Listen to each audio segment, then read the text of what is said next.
All right, guys, welcome to Season 2, Episode 6 of Inside the Huddle. We got Coach Adams here in the studio. And, Coach, got off to a rough start in conference play last week. Go on the road to Jessieville and take a tough one, 37-30, a little controversial of an ending. But things led up to that throughout the game. Can you just kind of give us your recap on that game? We scored.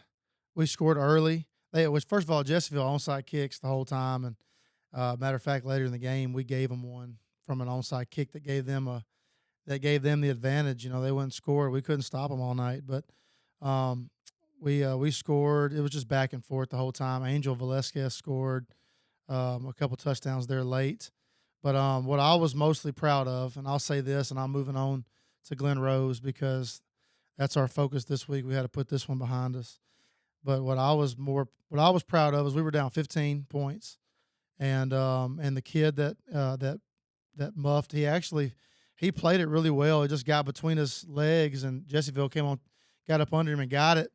But we responded, man. We got down 15 points, and like I told the kids, the common man, sits up in the bleachers and complains about what we can do or what we're not doing.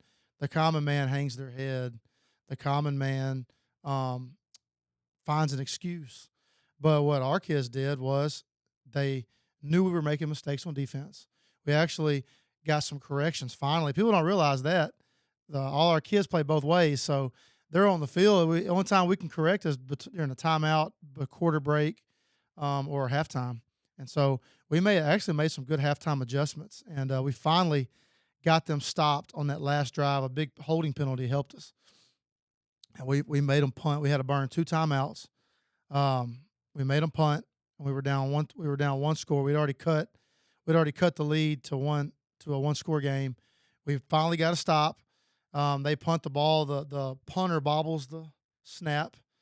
We tackle him. We get the ball in great field position, and we go down and score. I mean, bang, bang, bang. And I was trying to slow the clock down. Let the clock run a little bit because I didn't want to give the ball back to Jessieville.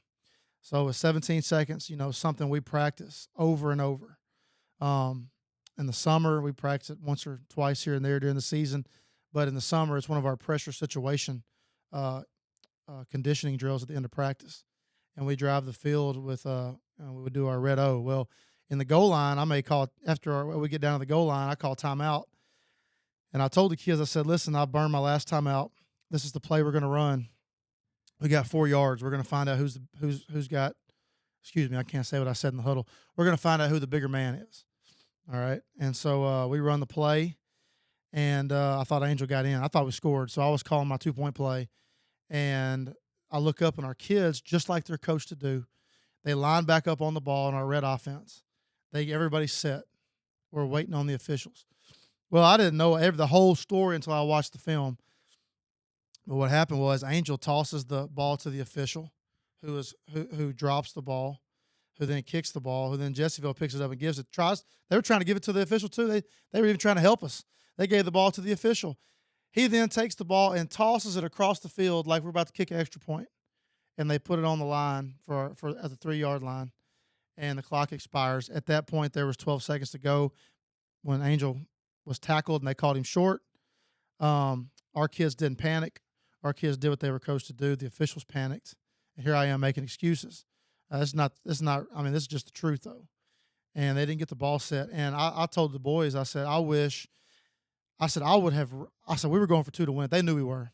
And I said, that would have been a great moment. I said, but I would have rather been stopped than that happen and the game end like that, where we don't even have a chance. Our guys we had plenty of time to snap the ball and run a play again. And we would have got in.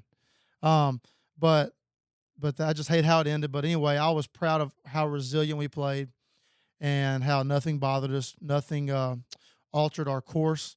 We kept stuck to our game plan. And even when Jessieville did great things on offense, we come back and we actually had to correct 2 drives where we put the ball on the ground or had a missed assignment. And from that point on, we did a good job on offense, and we made a good stop late on defense that night and gave ourselves a chance to win. And I hate how it ended. But now we move on to Glen Rose, so moving on to them, I expect to be a great game Friday night. I don't expect it to be like the last 2 years we played them. That was embarrassing. And It don't sit right with me. It don't sit right with the players on the team. And so we're excited about Friday night. Yeah, and you look at Friday night, and Glen Rose finally gets in the win column last Friday as they play Two Rivers. They play a tough 3-game non-conference, and Keener is going to have his kids ready just like you're going to have our kids ready, and this is some sense of rivalry, obviously. But you look at that, and what do you see as really a game on the gridiron, not really the rivalry in that matter? Oh, the way we played last week, our kids were so disappointed that we didn't start out 1-0. We did not expect to lose that game versus Jessieville. We didn't, and we just go 1 week at a time. But we did not expect to lose to Jessieville, especially after we were so fired up after last year, and it was a very similar game. And so, moving on to Glen Rose, we just looking at that. We're trying to get that conference win, and our kids expect that they want to win. They want to be there, and the things of the past that have happened, they're not worried about that. They don't talk about that. We're talking about Friday night on our home field. We got a chance to win a conference game. Everything else, hey, we're not worried about it. We want to win a conference game versus the Glen Rose Beavers, who come to our stadium Friday night, and I think the boys are excited and ready to go. We've had a good week of practice, and like you said, Coach Keener, man, does a great job, and they're going to be coached up, and they're not going to make a whole lot of mistakes. It's gonna that's what I think it's going to come down to is who makes the most mistakes and who gives the other team the most presents, most gifts. You got to hold on to the football and take care of it. So that's what that's how we're feeling about Friday night. And man, we are looking forward to a great game and a great contest. And we want it to be a great game. We want it to be a tough game, and we want to get out there and we want to win one. We want to make it happen in the fourth quarter, like we didn't make it happen last Friday, because we didn't get that chance. So we're excited. Yes, sir. It ought to be a good one. We're going to take a quick break here on Inside the Huddle, and we'll be back with our guest right after this. Welcome back to Inside the Huddle here in the studio, and this will be the guest portion of our show this week, Season 2, Episode 6, and I'm very blessed to have the sports director at Fox 16 News here in Little Rock, Arkansas, Mr. Wes Moore. How you doing today, Wes? Oh, that's good, man. How are you doing? Dude, I'm doing well. Just happy to be talking about high school sports again. I've been fascinated with the last 2 or 3 years, and it's really come to fruition this year, and it's really an honor to sit down and talk with you about high school sports. It's a pleasure, man. Love talking high school football. Yes, sir. And so you look at last week, we start conference playing some not major games last week, but definitely have some games that could have implications further on as we move in the latter half of the season. But can you talk a little bit about the game you were at, and then other games that might have surprised you a little bit, and some games that just really made a statement? Yeah, I went to and was watching PA and their debut in 7A, and I thought that was kind of a storyline for last week with Pulaski Academy, Little Rock Christian Academy, even had Shiloh Christian, Harding Academy, those private schools that had moved up, making their debut in a new classification. And Pulaski Academy handled the task easily against North Little Rock. I think they had the Charging Wildcats. I lost count. They had so many turnovers, 6 turnovers maybe in the first half, 5 interceptions and a fumble, may have been 7. But Pulaski Academy rolled. I think it was 44-0 at the half, 47-0 at the half, and PA played their JV pretty much the entire second half. And Little Rock Christian goes to Cabot, and we talked about it first week of the conference play, but some of these games have playoff implications, and I feel like in the 7A Central, Bryant and Conway are the head of that class, and then you got the PA Little Rock Christian Academy, Cabot. They're kind of in that second tier. And so to me, this is a game that could decide the 3 or 4 or 5 seeding in the playoffs. And you really want to be that 3 seed. If you're not, you can't beat Bryant or Conway. You want to get that 3 seed, have a home playoff game, and have a chance to go up to Northwest Arkansas in the second round and play their number 2 seed. So that was a big win for the Warriors to go to Cabot and win like that, drive down the field there at the end of the game, and and get the victory. So you got to say both Little Rock Christian Academy and PA passed the test in their first with their first taste of 7A football. Yeah, most definitely. And those two programs, no matter what classification they get put in based on, whatever private school rule or implication there may be there, they just seem to keep winning no matter what. And I think that's a testament to, even now with Coach Lucas over at PA and Coach Grimmett over at Little Rock Christian, I think that's a testament to the programs they have built. Yeah, it's a program. You nailed it. Year after year, they have new kids coming in, and that's what's kept these two schools going. It's just a good program that's building from the youth age on up. Yeah, most definitely. And you mentioned another team that made their debut just a minute ago, and that is Shiloh Christian. And that Mhm. game really caught me off guard. Greenwood had been dropping so many points on these 7A opponents that they played in their non conference, and then they get limited to 28 points Friday night. Now, there was some controversy up there with their starting quarterback coming out in the second quarter due to injury. I do not know a lot about that situation, but they do get the win, 28-17 over the Saints of Shiloh Christian. But I think that really was the first sense of vulnerability that Greenwood has showed all year, Wes. Well, and give credit to Shiloh Christian. They're really good too. And we were just talking about programs. They've got a program. And the only thing that surprised me about that was the final score. I thought this was going to be a game where both teams were in the 40s, maybe 50s, and to see a defensive battle like that, 28-17, that was the surprise to me.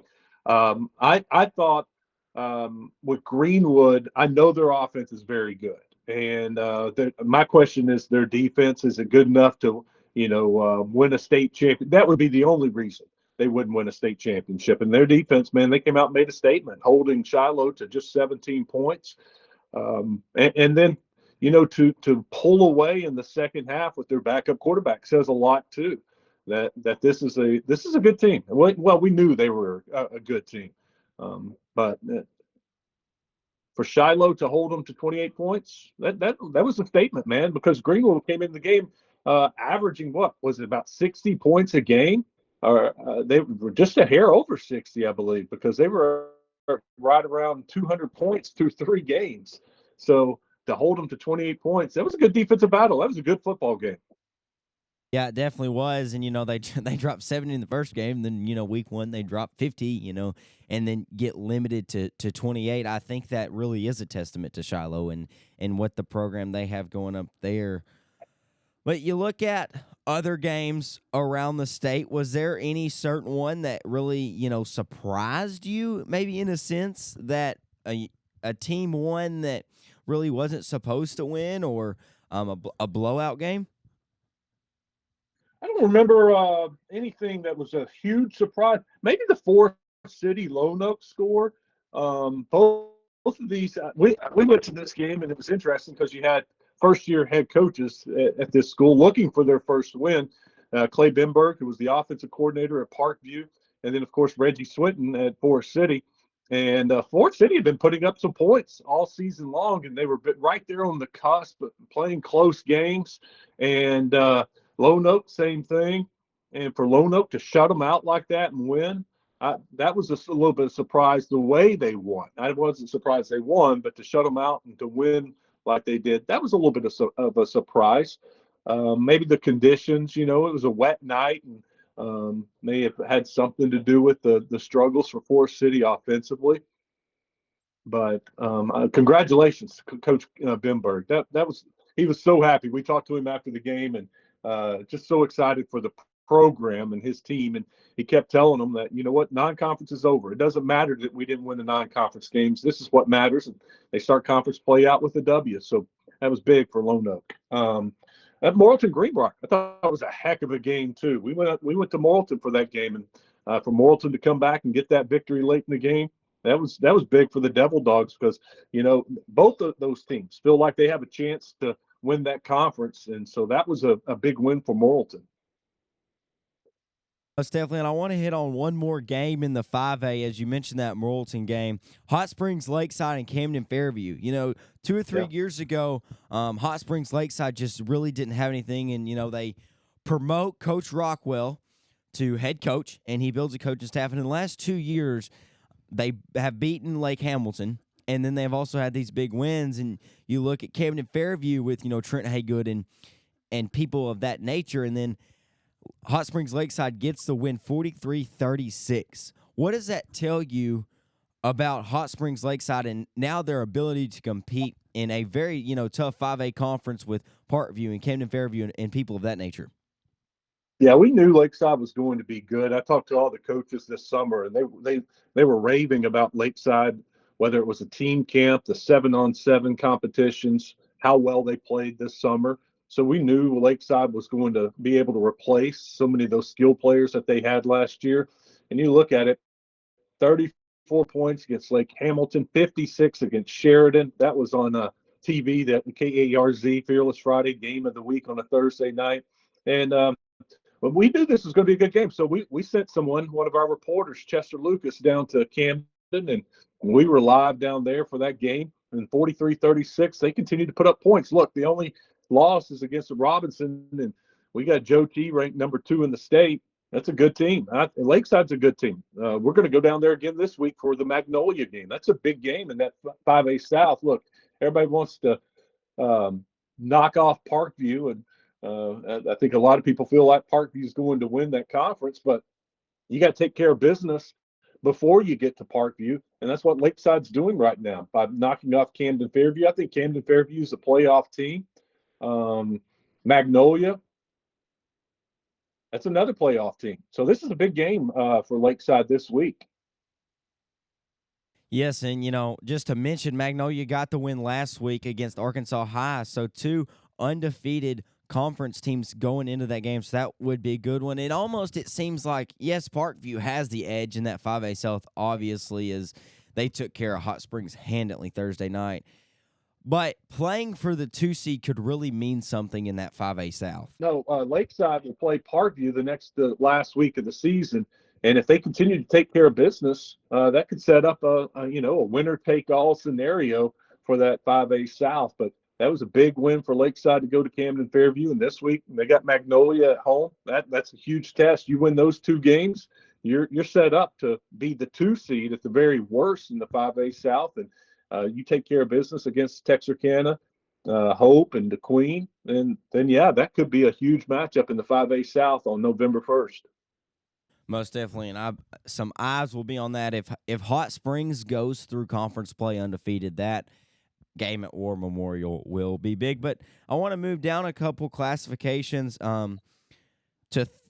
We'll just start with 4A and we'll go down. Okay. And you have everybody in the preseason. Look at Warren. They were the team that everybody wanted to beat. And you have that game up at Arkansas Tech a couple weeks ago where Elkins took care of them handily, 49-14. And Elkins starts conference play last week and beats Gentry by 25. And so what have you seen from 4A where you think more than just Elkins could be a contender? Well, yeah, Elkins is very good. Talked with a coach that played them earlier this season, and he said, look, we didn't play well at all. That's on us, but Elkins is very good. So they're the class of the 4A right now.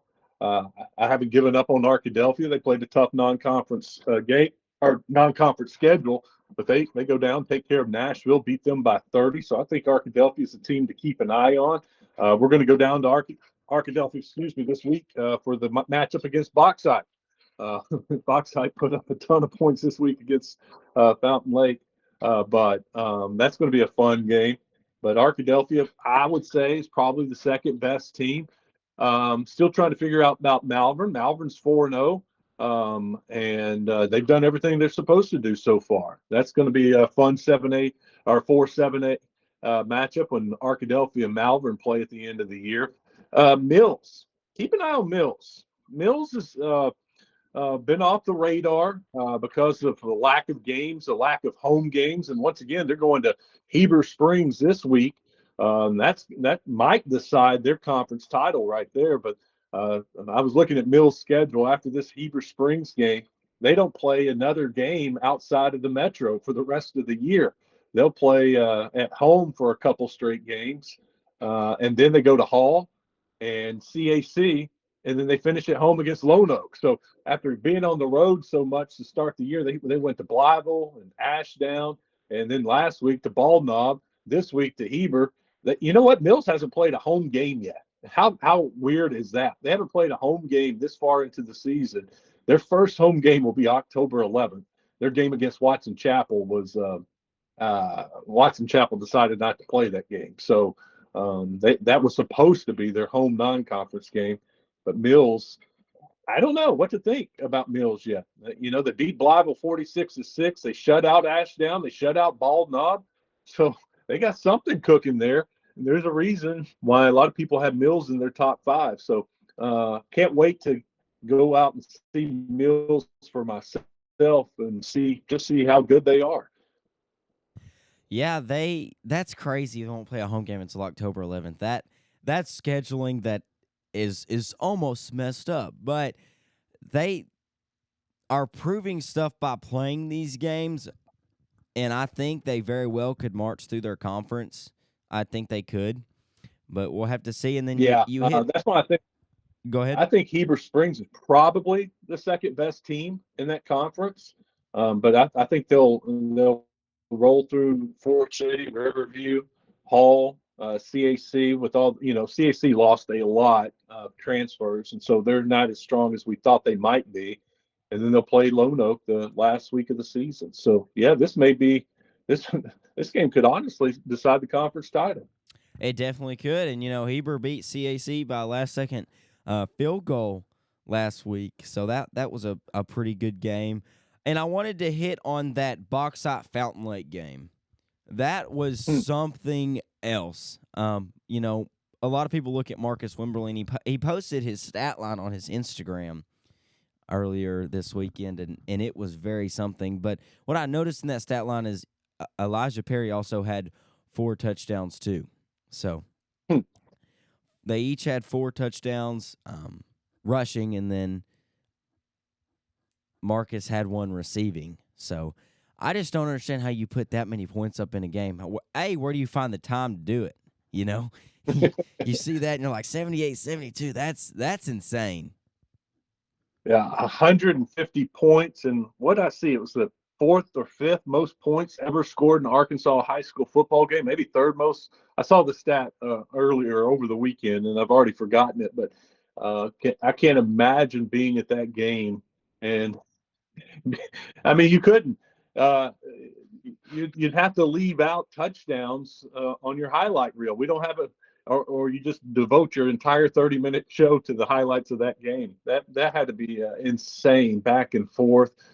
Just fans had to be worn out, and the players, because that's got to be. It's a long game. Your typical high school game can be 2 hours long. I don't know what time they finally got finished Friday night, but that had to be well over 3 hours.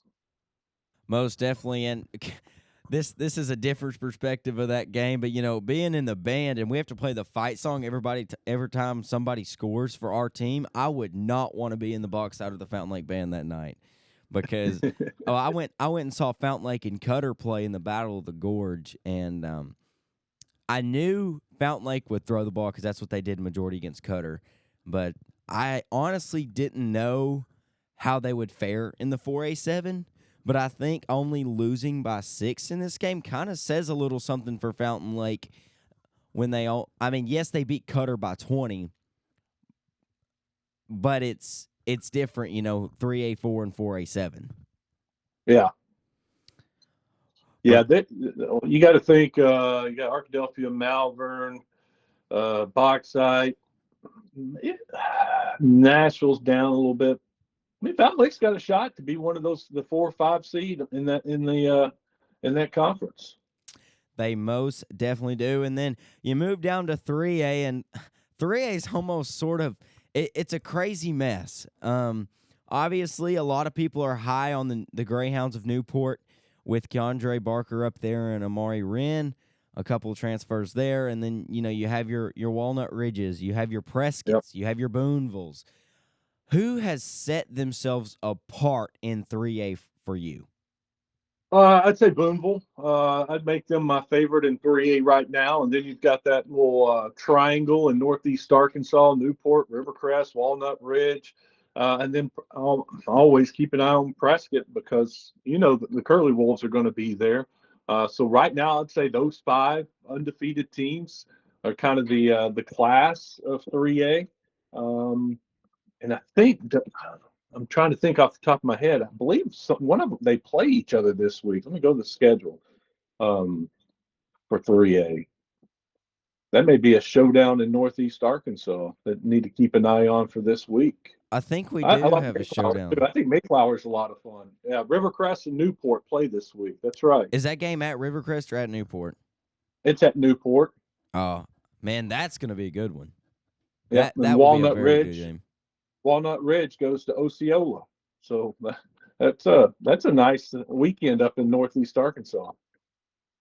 Yes, it is. That Newport Rivercrest Walnut Ridge conference, it's you could be a 3 seed coming out of it and make a run to the semis if you No happen doubt. to drop, land in the Yeah. right spot and the dominoes fall correctly.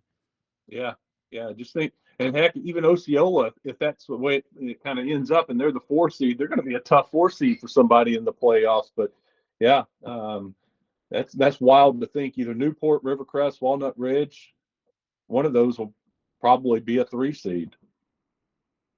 That's a scary 3 seed. If Walnut Ridge, like you said, ends up like a 3 seed, and then even Osceola at a 4 seed, I would not want to play them as a 4 seed. You have Osceola as your first round game, with how much history they have.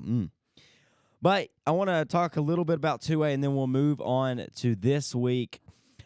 There has been a lot of hype for some reason in 2A. You have Junction move down, and Carlisle continues to assert their dominance in 2A. What has stood out to you in 2A this year? Well, I'd start there with Carlisle. They're number 1 for a reason. I think they've earned that number 1 ranking. They beat Junction City at home by 21. Then they go to Des Arc and beat them by 22. So that's 2 of the top 5 teams in the rankings, and they've already beaten those teams by at least 20 points. So look, you got to start with Carlisle. I'm excited this week. You can watch Conway Christian. That's the Fearless Live Game of the Week Thursday night on KARZ. They're hosting Mount Ida. So that'll be a fun, a chance for people who love 2A football, heck, all of high school football, but to see what's ranked right now, number 2 in the state, Conway Christian. So get to check them out this Thursday night. I've seen Carlisle enough to know that they're going to, they're good. They're going to be right there when it's all said and done. I like their offense a lot. They're putting up a lot of points. Baptist Prep came into the game feeling good. They were 3-0 for the first time in a long time, and they got beat 56-7. That just shows you how good Carlisle is, and they're not a pretender. They're a contender. Most definitely. I really kind of thought Baptist Prep would produce more in that game with what they've been producing offensively in this non-conference, but then that also shows how good Carlisle actually is and what the probability of them going back to War Memorial in December is, Wes. Yeah, no, they're the class of 2A, and it's going to be a dogfight for to see who's going to be that number 2 seed or that number 2 team that gets there in Little Rock here at the end of the year. Most definitely. So moving on to this week, you've got a few big games, some conference games that very well could have implications. Bryant, Little Rock Christian, LRCA, Pulaski Academy, Little Rock Central, PA. PA should take care of that one handily. What stands out to you this week in conference play? Well, I'll tell you, this is the games I'm looking at for our games of the week. We always send out 4 reporters, and we're live there from the game and have extended highlights on Fearless Friday. But the 4 I've got right now are Bryant at Little Rock Christian Academy, Valley View at Harding. That'll probably decide the 5A East. Magnolia at Lakeside. We discussed that game. And then Bauxite and Arkadelphia. We talked about that game. So to me, those are four of the bigger games. Mills, Heber Springs, we mentioned that. I think that's a really big game. Let's see here. Where else we're going to be going? Got to check on Maumelle. That was a surprise for the getting shut out last week. And look, they got another tough game against Pine Bluff. They got to figure out that offense because Pine Bluff's defense is really good. I've had coaches tell me it's one of the better defenses in the state. Pine Bluff's offense just hasn't put it together yet. Maumelle Pine Bluff will be good. Going to check out BB. They're going to Whitehall, and so BB's been impressive so far. See if they can keep that going. That's we'll hit the North Little Rock Conway game, Central Pulaski Academy, Cabot Southwest, the Queen Parkview. We'll run by War Memorial Stadium for a little bit and get some highlights of that game. But to me, those are the best games. And I was looking at BB's 3-1 right now. They're on a nice little run. That was a big win for them to beat Maumelle like that. Harding Academy in 5A, like we said, that's a big game against Valley View. Probably will decide that 5A East. And I didn't realize DeQueen was 3-1. I was just looking at their record. Beat Mena. Or no, Mena beat them. That's right. Mena's playing well in 4A. That's a little bit of a surprise. I guess DeQueen really hadn't played anybody besides that. Pulling up Mena's schedule. They beat DeQueen, beat Hall, shut out both teams, beat Stigler out of Oklahoma. And then last week, I remember seeing that Pottsville score. That game was in Pottsville. Mena beat them 33-14. So that's a good win for the Bearcats. Mena's taking care of business, doing what they need to do to have a chance to win that conference. That to me, that conference is wide open. Clinton, Dardanelle, and Mena. I thought Pottsville was going to have a chance to, when it's all said and done, but they got their first loss in their first conference game. So that 4A is wide open. And I really think Dardanelle could have a shot in the 4A with how Creed Vega's playing up there and moving down from the 5A. I think Dardanelle could be a team that could give other teams issues in this conference run. Oh yeah, I went up and talked to Coach Vega not too long ago, and that's their plan. They want to win that conference, and right now it's been doing everything they're supposed to. Of course, they ran into Elkins, that buzzsaw. But this week they get Waldron, another team that won last week. So a couple of 1-0 teams meeting up, and then the next week they go to Clinton. So that could be a big showdown, Dardanelle and Clinton. Most definitely. That 4A4 is it's almost like a whole herd of cattle running to the gate, and the first one that gets there is going to take the conference title with how many competitive teams are there. But we hit on Northeast Arkansas earlier with the Newport and that conference up there. But I wanted to talk about the Purple Dogs a little bit. They have a big non-conference game, a couple weeks ago against Texas High, a 55-54 showdown that Texas High does end up taking.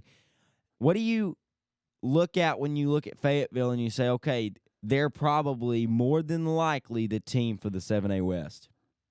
Oh, no doubt. Bentonville, they're coached too well. They're going to figure it all out, and they played a very difficult non-conference schedule.